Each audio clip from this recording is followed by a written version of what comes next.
this tutorial I will create a different design by using the pen tool here. I will take that design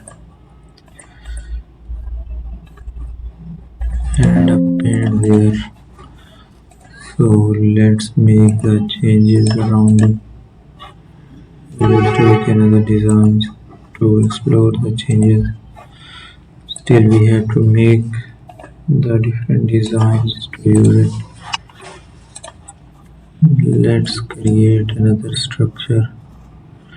We have to use that designs, explore the changes. I will add a paint, make that structure